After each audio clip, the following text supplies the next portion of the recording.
wrestling fans, thanks for clicking the dreaded D-Rose report. Did I get too close? Brie Bella answered a series of fan questions on her latest YouTube blog, including her words on haters. Said, my words for haters is to keep on hating. Yes, she said, my mother always told me growing up, if people are talking bad about you, that's because you're doing something right. So as long as people are hating, I guess I'm doing something right. So keep on hating. I don't know who'd be hating her, but hey, Stephanie McMahon, who is officially reigns as WWE Executive Vice President of Creative Operation and Development, has a longer title than John Laurinaitis. Anyway, she turns 35 today. Florida Championship wrestler Leo Cougar was among the wrestlers gathered around the ring when Laurinaitis was addressing the SmackDown at the beginning of the show. Anyway, he ended up working a dark match prior to the taping, losing to Trent Beretta. And NXT talent also appearing around ringside was Darren Young, Derek Bateman, Maxine Titus O'Neil. Oh, by the way, Randy Orton, that I talked about yesterday, caused Cody Rhodes to bleed heavily on SmackDown following an erratic chair shot to the head by the ring bell. Cameras quickly cut close-up shots of Orton's face, with Rhodes' back only being visible for the remainder of the segment. Personnel covered Rhodes' head with a towel before Orton struck him with the RKO on the broadcast table. But the replay, however, showed blood streaming from the back of Rhodes' head.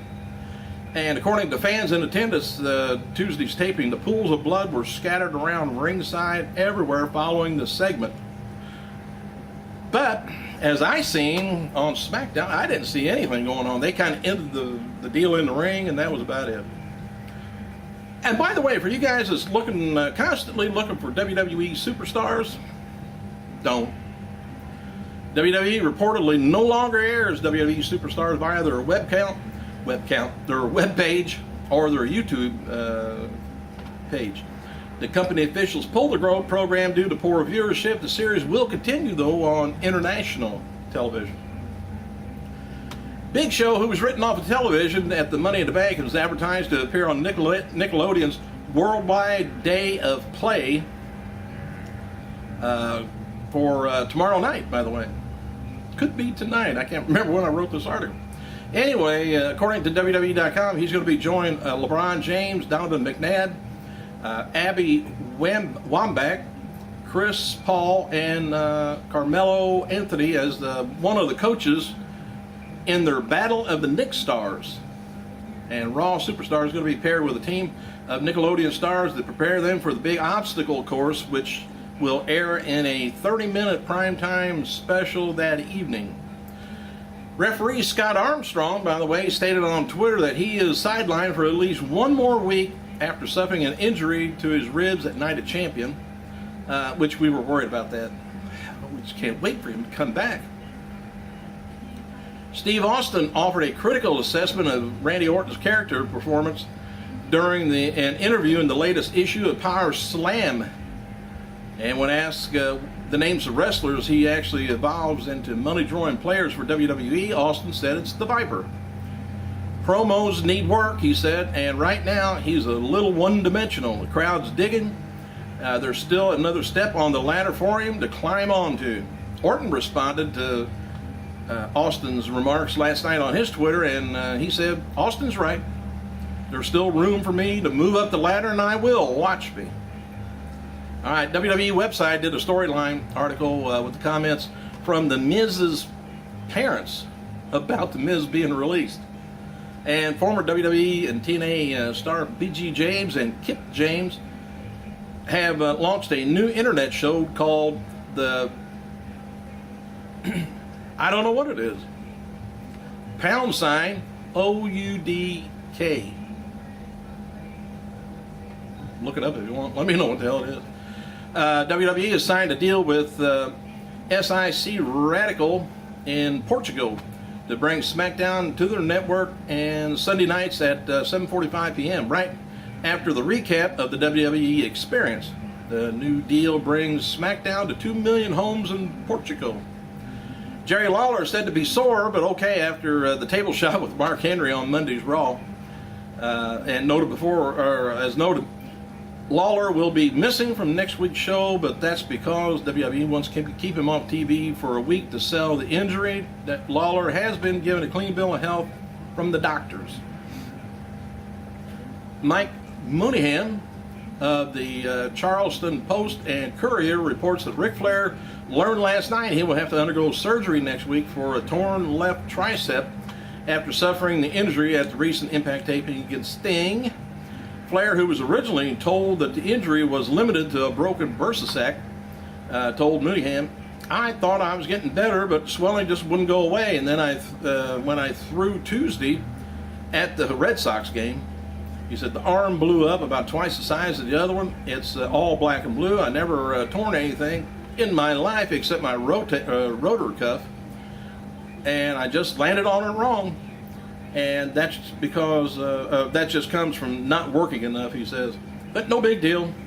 Could have been 1,000 times worse." Matches for tonight's TNA Impact on Spike TV includes Mickie James versus Brooke Tessmacher. That was last night, come to think of. Jesse Sorensen takes on Austin Aries, and X Division was James Storm versus Kurt Angle, a non-title match, which you probably already seen by now.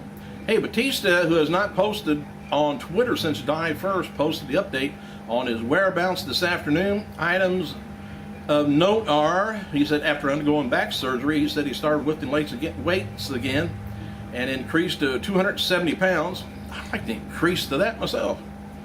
And he said he has no plans on going back to wrestling or for any other wrestling organization.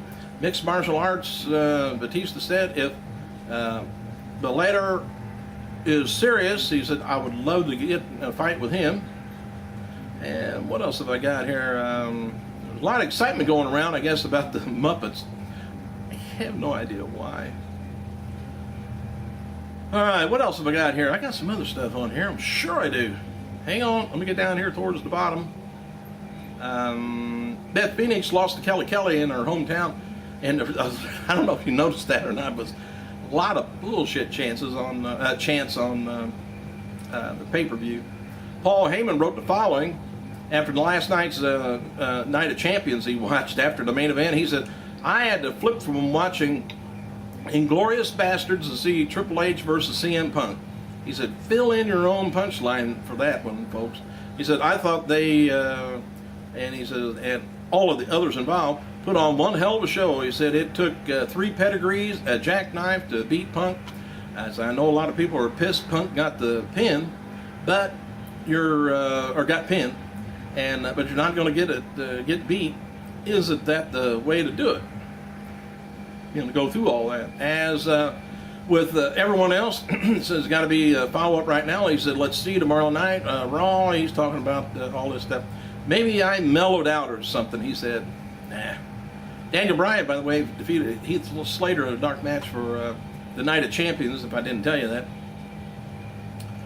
What else have I got here? Should have something down here towards the bottom. I'm all mixed up here on my timing. Those attending a focus group session were paid $20, which WWE's been doing, trying to get input from us fans, which, hell, it's a good idea, but now if they do something about it. Okay, WWE Hall of Famer Shawn Michaels was in New York last week with the media rounds promoting his hunting-related video show. Topics that he was asked on the radio was about Bret Hart and himself, Dynamite Kid, pissing off Vince, Sensational Sherry, Ric Flair's send-off, and wrestling handshakes, which I don't know. They have a special way to handshake? I forget. Yeah, apparently he never shook hands with nobody. Hey, thanks for clicking, you guys. I hope to have more in a few days. It's been kind of slow news day. I gotta go.